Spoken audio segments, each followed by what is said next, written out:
मतलब हम किसी भी ट्रांजैक्शन को भूल ना सके, इसके लिए भी हमारी सहायता करता है। उसके बाद इसने बोला है प्रोवाइड क्रोनोलॉजिकल रिकॉर्ड, ये हमारे डेट वाइज का जो रिकॉर्ड है वो हमें प्रदान करता है।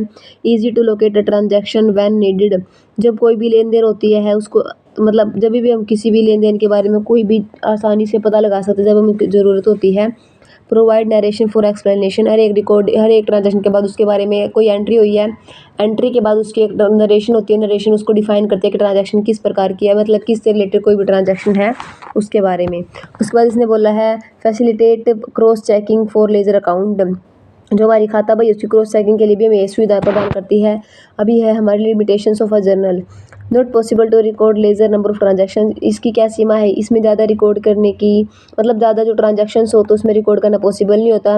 रिपीटेशन मेक्स इट बल्किंग, मतलब बार बार जब दोहराव होता है तो बहुत ज़्यादा भारी हो जाता है। Cash transactions better recorded in cash book, जो हमारी कैश की ट्रांजैक्शंस हैं उनको अच्छी तरीके से रिकॉर्ड करने के लिए कैश बुक होनी चाहिए। Does not provide prompt information, ये हमें शीघ्र से कोई भी सूचना उपलब्ध नहीं कराती। उसके बाद हमारा आता है फॉर्मेट ऑफ जर्नल, जो जर्नल है उसका कैसा प्रारूप है, कैसा फॉर्मेट है। जो जर्नल है वो हमारा, जर्नल के अंदर हमारे 5 कॉलम होते हैं, डेट, पर्टिकुलर, लेजर फिलो और डेबिट अमाउंट और क्रेडिट अमाउंट। जो इसमें एंट्रीज हैं, ईच एंट्री को डेट के वाइज किया जाता है। पर्टिकुलर के अंदर हमारा जो जिससे रिलेटेड कोई भी ट्रांजैक्शन डेबिट होना, क्रेडिट होना, उसको लिखा जाता है, उसकी जनरेशन लिखी जाती है।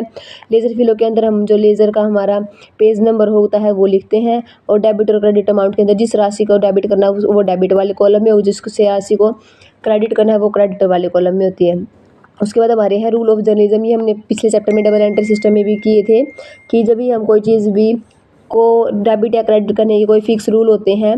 पर्सनल अकाउंट के हमें पता है रूल क्या होता है, डेबिट द रिसीवर और क्रेडिट द गिवर। अगर हमारा कोई पर्सनल व्यक्ति का खाता है, ये किसी राम का, श्याम का, किसी कंपनी का खाता है, तो उससे रिलेटेड ट्रांजैक्शन को हम डेबिट द रिसीवर और क्रेडिट द गिवर के अकॉर्डिंग ही डेबिट क्रेडिट करेंगे। अगर कोई हमारा रियल अकाउंट है किसी संपत्ति का, किसी एसेट्स का, मशीनरी का, फर्नीचर का, बिल्डिंग का, उसको हम डेबिट वर्ड कम्स इन और क्रेडिट वर्ड गोज आउट से का यूज़ करके वो ही कोई ट्रांजैक्शन की एंट्री करेंगे।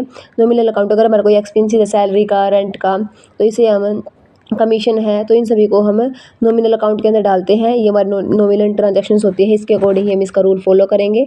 उसके बाद हमारा आता है मीनिंग ऑफ गुड्स, जो गुड्स है उसका हमें पता है। गुड्स क्या होता है, गुड्स उन आइटम्स को बोलते हैं जो हम खरीदते हैं रीसेल के लिए, मतलब दोबारा बेचने के लिए जिनको हम खरीदते हैं।